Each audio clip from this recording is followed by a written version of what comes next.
تو چرا گپ نمیفهمی؟ چرا از قفای من میدوی؟ من از رنگ روی تو بیزورم.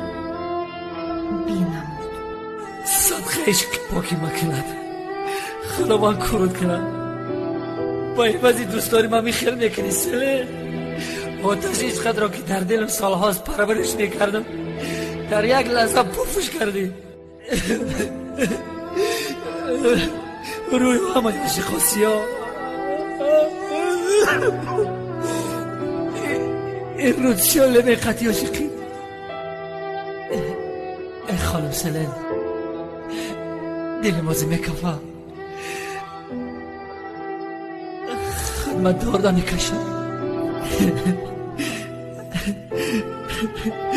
آسیاب بنابت های نیکی